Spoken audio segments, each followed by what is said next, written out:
연방정부 일시 업무정지 사태가 이번 주 이내 마무리될 거라는 예측이 나오고 있습니다.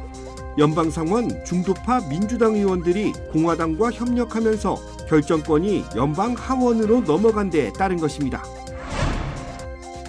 트럼프 대통령이 대법원 관세 소송에서 정부가 질 경우 환급해야 할 관세와 투자금이 2조 달러가 넘을 것이라고 밝혔습니다. 연방대법원이 동성결혼을 합법화한 판례를 재검토해달라는 청구를 기각했습니다. 동성결혼의 법적 지위가 한층 공고해졌다는 평가입니다. 세크라멘토 인근에 자리한 한국식 주점에서 아시아계 손님들 간 언쟁이 총격으로 번졌습니다. 사상자가 속출했는데 총격을 가한 용의자는 여전히 도주 중입니다. 인도 뉴델리에 자리한 역사 유적지 인근에서 차량 폭발 사고가 발생했습니다. 해당 지역에는 최고 경계령이 내려졌습니다.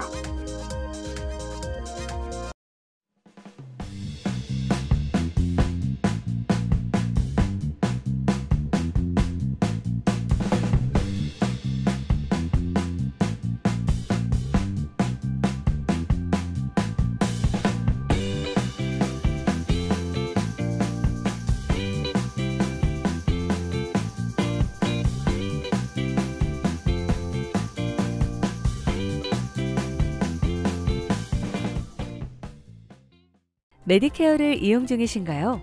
2026년 아스티바 헬스 플랜으로 월 185불 파트비 보험료를 지원받을 수 있습니다. 자세한 내용은 1888-688-8584로 문의하세요. 2026년 아스티바 헬스 플랜은 식료품과 일반 의약품 비용으로 연체대 2,880불까지 혜택을 드립니다. 사용하지 않은 금액은 다음 달로 2월됩니다. 자세한 내용은 1888-688-8584로 문의하세요. 매일 아침 마리아, 샘, 알렉스, 에이미는 단지 비즈니스를 하는 게 아닙니다. 꿈을 만들어가고 있죠. CBB는 각 비즈니스의 이야기를 알고 고객 한 분 한 분께 꼭 맞는 솔루션을 제공합니다. 저희가 만드는 것은 단지 금융거래 관계가 아닙니다. 고객 한 분 한 분과의 파트너십입니다. CBB and me. CBB and me. CBB and me. CBB뱅크, 고객 한 분 한 분을 위한 금융 파트너십을 만듭니다. 늘 가족이 먼저였던 당신. 늘 우리가 먼저였던 당신. 그런 부모님의 건강을 위해 서울 메디칼 그룹이 준비했습니다. 더 많은 의사, 더 다양해진 서비스, 더 커진 네트워크로 당신의 건강을 먼저 생각합니다. 사랑하는 마음으로 가족처럼 SMG. 시청자 여러분 안녕하십니까? KBS 아메리카 뉴스입니다. 연방정부 일시 업무 정지 사태, 이른바 셧다운이 이번 주 이내 마무리될 거라는 예측이 나오고 있습니다. 연방 상원 중도파 민주당 의원들이 공화당과 협력하면서 결정권이 연방 하원으로 넘어갔습니다. 이에 트럼프 대통령은 아주 빠르게 나라를 열게 될 것이라고 밝혔습니다. 이유수 기자가 보도합니다. 연방상원이 임시예산안 처리를 위한 첫 단계인 절차 표결을 가결시켰습니다. 역대 최장기 셧다운을 끝내기 위해 중도파 민주당 의원들이 공화당과 손을 잡은 겁니다. 합의된 예산안은 농무부 등 부처에 관련된 3건을 포함 내년 1월 30일까지의 임시 예산안입니다. 일단 정부를 재개시킨 뒤 오바마 케어 보조금 연장 등 세부안을 논의하자는 취지입니다. 그러나 민주당 척 슈머 상원 원내대표는 이번 합의안을 두고 회의적인 입장을 내비쳤습니다. 건강보험 관련 문제가 빠져있기 때문입니다. Healthcare is once again at the forefront of people's minds. People now see that premiums are about to skyrocket. They're terrified about how they're going to pay for their insurance. Democrats demanded that we find a way to fix this crisis and quickly, but Republicans have refused to move an inch. 반면 트럼프 대통령은 이번 합의안에 대해 매우 만족하고 있다는 입장을 밝혔습니다. The deal is very good. We're not going to be giving $1.5 trillion to people that came in from jails and from, the gangs and drug dealers and all of these others that they wanted to be given health care, which would have hurt our health care system. 한편 트럼프 대통령은 출근을 거부하고 있는 항공 관제사들의 급여를 삭감하고 셧다운 기간 근무한 관제사들에게는 보너스를 지급할 계획이라고 언급했습니다. 연방항공청의 명령으로 지난주 금요일부터 하루 수천여 대의 항공기들이 결항이나 지연을 겪고 있는데 따른 겁니다. 당장 연방정부 셧다운이 풀리기 위해서는 연방 하원 문턱을 넘어야 하지만 다수당을 차지하고 있는 공화당이 충분히 넘길 수 있는 수준으로 분석됩니다. 예산안은 하원 표결과 트럼프 대통령의 서명을 거쳐 이르면 이번 주 이내 정식 발효될 것으로 전망됩니다. KBS 뉴스 이우수입니다. 마이크 존슨 하원 의장이 40일째 이어진 역대 최장 연방정부 셧다운 사태를 끝낼 상원 임시 예산안 합의안에 대해 하원이 이르면 오는 12일 표결을 진행한다고 밝혔습니다. 로이터 통신에 따르면 존슨 의장은 오는 수요일 중으로 이 안건에 대한 표결을 진행할 수 있기를 바란다며 이미 모든 의원에게 워싱턴으로 복귀할 것을 통보했다고 밝혔습니다. 존슨 의장은 우리가 처리할 수 있는 가장 이른 시일이라며 하원 본회의를 거쳐 대통령 책상까지 전달할 수 있을 것이라고 덧붙였습니다.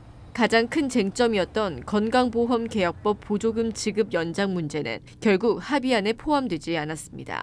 대신 공화당은 오는 12월에 관련 법안을 상원 표결에 붙이겠다고 약속했고 일부 민주당 중도파 의원들이 이를 수용하면서 돌파구가 마련됐습니다. 트럼프 대통령은 오늘 대법원 관세 소송에서 정부가 질 경우 환급해야 할 관세와 투자금이 2조 달러가 넘을 것이라고 주장했습니다. 트럼프 대통령은 소셜미디어 트루스 소셜을 통해 우리가 관세 수입과 투자해서 환급해야 할 실제 금액은 2조 달러가 넘을 것이라며 그 자체로 국가안보의 재앙이라고 밝혔습니다. 그러면서 대법원에서 우리 입장에 반대하는 자들은 무정부주의자들과 폭도들이 밀어넣은 이 끔찍한 상황에서 벗어나는 것이 쉽다고 법원이 여기도록 낮은 수치를 제시하고 있다고 주장했습니다. 대법원은 트럼프 대통령이 미국의 무역 적자를 비상사태로 규정하고 이에 따라 국제비상경제권한법에 근거해 각국의 관세를 부과한 것이 적법한지를 심리 중입니다. 앞서 1심과 2심은 모두 위법하다고 판결한 만큼 트럼프 대통령은 대법원 판결에 영향을 줄 목적으로 연일 여론전을 펴고 있다는 분석입니다.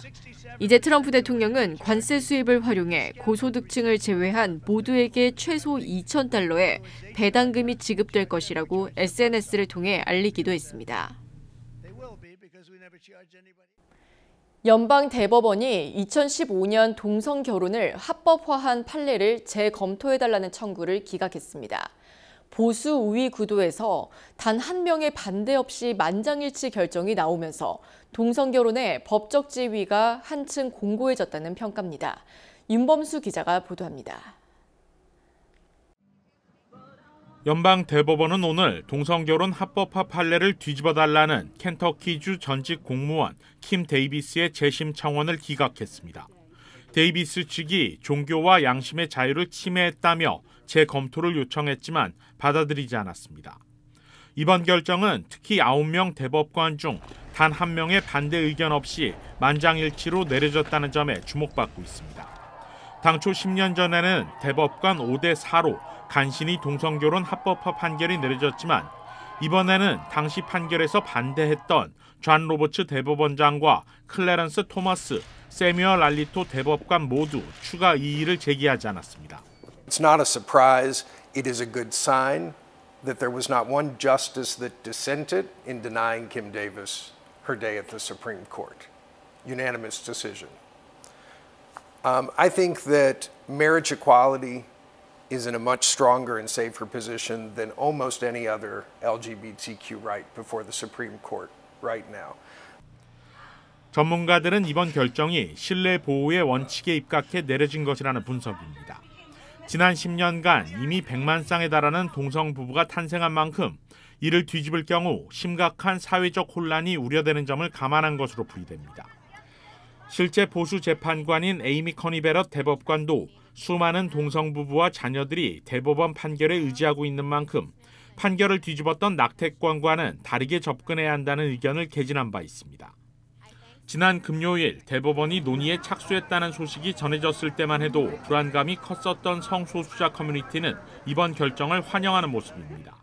그러나 대법원은 앞서 여권의 성별 표시를 제한한 트럼프 행정부 정책에 대해선 유지 결정을 내린 만큼 성소수자 인권 전반에 대한 법적 논쟁은 앞으로도 계속 이어질 전망입니다.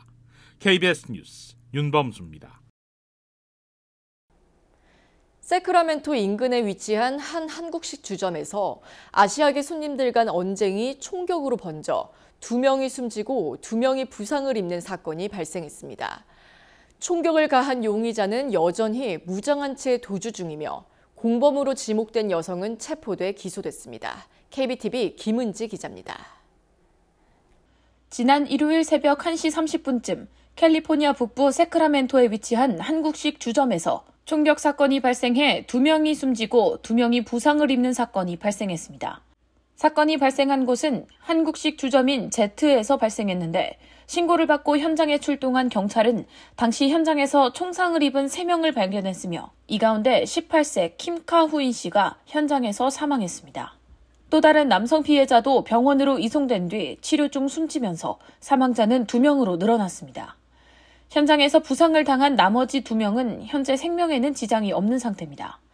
엘크그루브 경찰은 이번 총격 사건이 세크라멘토에 거주 중인 43세 용의자 로데릭 렌달과 숨진 피해자 중 1명의 언쟁에서 비롯된 것으로 보고 있습니다. 렌달은 현재 무장 상태로 도주 중이며 경찰 조사 결과 성범죄 전과자인 것으로 확인됐습니다. 한편 경찰은 현장에서 도주한 총격범의 여자친구로 알려진 25세 타오 트란을 체포했습니다. 트란은 범행을 방조한 혐의로 기소됐으며 보석은 허용되지 않았습니다. 엘크그로브 경찰 당국은 용의자가 여전히 도주 중이라며 그를 발견했거나 관련된 정보를 알고 있는 주민들은 즉시 신고해 줄 것을 당부했습니다. KBTV 뉴스 김은지입니다. 샌버나디노 카운티 산악 지역에서 버스가 전복돼 20명이 다치는 사고가 발생했습니다. 샌버나디노 카운티 소방국에 따르면 어제 저녁 8시 50분쯤 330번 하이웨이 하이랜드와 러닝 스프링스 사이에서 사고가 발생했습니다. 버스에는 산타에나로 향하는 승객 36명이 타고 있었습니다. 이 중 20명이 부상을 입어 인근 병원으로 이송됐습니다. 이 가운데 3명은 중상으로 알려졌습니다. 이번 사고의 다른 차량은 연관되지 않은 것으로 파악된 가운데 캘리포니아 고속도로 순찰대 CHP는 정확한 사고 원인을 조사 중입니다. 인도 뉴델리에 있는 유명 역사 유적지 인근에서 원인이 밝혀지지 않은 차량 폭발이 일어나 최소 9명이 숨지고 20명 넘게 다쳤습니다. 인구 밀집 지역인 뉴델리 등에는 최고 경계령이 내려졌습니다. 김계형 기자가 보도합니다. 폭발이 일어난 차량은 완전히 산산조각 났습니다. 폭발 직후 발생한 화재가 주변 차량을 태우면서 현장은 온통 그름투성입니다. 현재 시각 10일 인도 뉴델리 역사유적지 레드포트 인근에서 차량 폭발이 일어나 최소 9명이 숨지고 20여 명이 다쳤습니다. 목격자들은 큰 폭발 후 혼잡한 거리에서 불길에 휩싸인 차량 주변에 행인들이 쓰러져 있었다며 긴박했던 순간을 전했습니다. 소방당국은 차량 6대와 오토바이 3륜차 세대가 불에 탔다고 밝혔습니다. 경찰은 아직 정확한 폭발 원인이 확인되지 않았다며 다각도로 수사 중이라고 말했습니다. 비교적 치안이 좋은 인도 대도시 관광지 인근에서 차량 폭발이 일어난 건 이례적인 일입니다. 현지 언론은 뉴델리 인근에 최고 경계령이 내려졌다고 보도했습니다. 두바이에서 KBS 뉴스 김계영입니다. 미국 중앙은행 연방준비제도 내부에서 추가 금리 인하의 필요성을 두고 의견이 첨예하게 갈리고 있습니다. 세인트루이스 연방준비은행의 알베르토 무사렘 총재는 오늘 추가 금리 인하에 회의적 입장을 표명했습니다. 인플레이션이 여전히 연준 목표치인 2%보다 높은 3% 수준에 머물고 있지만 금융 여건은 완화적이며 자산 가격이 높고 노동시장은 질서 있게 둔화되고 있다고 진단했습니다. 무사렘 총재는 지난달 0.25%포인트 금리 인하에 찬성표를 던졌지만 추가 인하에는 신중한 태도를 보이고 있습니다. 트럼프 대통령이 임명해 내년 1월까지 연준 이사를 맡은 스티브 마이러는 인플레이션이 빠르게 하락하고 노동시장이 약화하고 있기 때문에 추가 완화는 필수적이라고 다음 달 0.5%포인트 인하를 재차 요구했습니다. 금융시장에서는 12월 0.25%포인트 인하 가능성을 약 63%로 반영하고 있으며 동결 가능성은 37% 수준입니다. 코스트코가 자사 브랜드 와인 94만 병을 긴급 리콜했습니다. 오늘 소비자제품안전위원회에 따르면 코스트코는 2025년 4월부터 8월까지 판매된 자체 브랜드 커클랜드 시그니처의 스파클링 와인을 전량 회수하기로 했습니다. 병이 개봉 전 깨지며 파편이 튀는 사고가 미국 내에서만 최소 10건이 보고됐기 때문입니다. 이 가운데 한 명은 파편에 다친 것으로 전해졌습니다. 코스트코는 페이퍼 타월 등 봉투에 넣은 후 폐기할 것을 권고했고 구매자는 지역 매장에서 영수증을 제시하면 전액 환불받을 수 있습니다.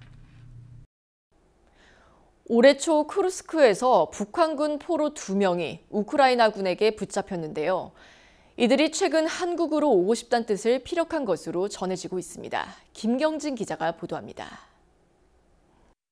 쿠르스크에서 붙잡혔던 북한군 포로 2명. 최근 한국의 다큐멘터리 제작자를 만나 확고한 귀순 의사를 밝힌 거로 전해졌습니다. 한국을 찾은 우크라이나 대표단은 KBS와의 단독 인터뷰에서 이들이 현재 국제법에 따라 대우받고 있다며 송환 문제는 최고위급 직접 소통을 통해 논의해야 한다고 주장했습니다. It's a part of our president, and I think the direct communication between your president and Ukrainian president, and I think in general intensification of our bilateral relations. 현재 우리 정부는 우크라이나에 대한 군사적 지원에 소극적인데 우크라이나 측이 북한군 포로 문제를 군사 지원과 연계해 접근할 가능성도 제기되는 대목입니다. 대표단은 또 북한이 러시아에 100에서 150기의 KN-23 탄도미사일을 제공했다며 명중 정밀도가 1에서 3km 수준에서 이제 50에서 100m 수준으로 향상됐다고 밝혔습니다. 또 러시아 무기에 쓰이는 부품과 마이크로칩의 80%가 중국에서 공급되고 있다며 이중용도 상품이 무기로 전용되고 있다고 지적했습니다. 대표단은 또 유럽 평의회가 주도하는 특별재판소를 통해 북한 김정은 국무위원장에 대해서도 전쟁에 대한 책임을 물을 거라고 덧붙였습니다. KBS 뉴스 김경진입니다.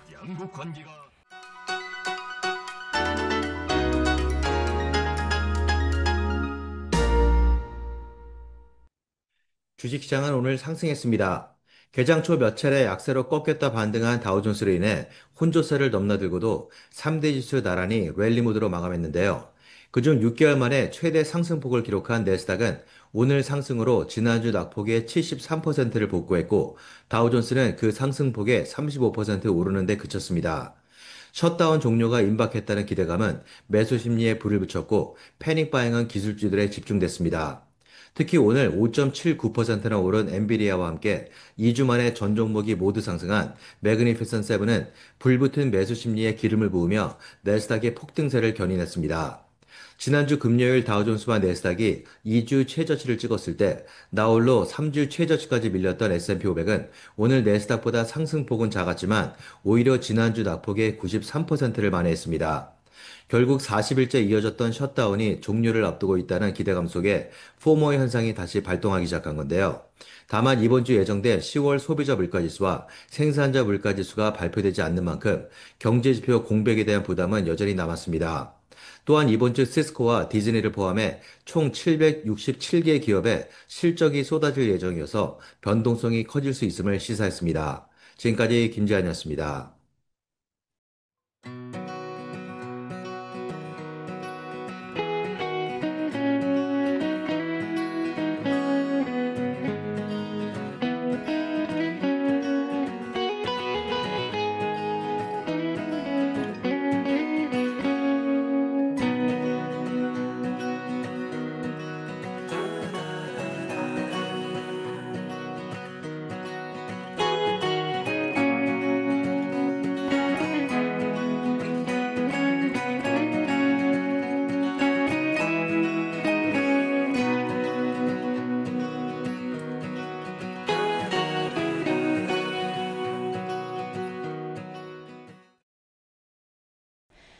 KBS 아메리카 뉴스 오늘 소식은 여기까지입니다. 편안한 밤 되시기 바랍니다.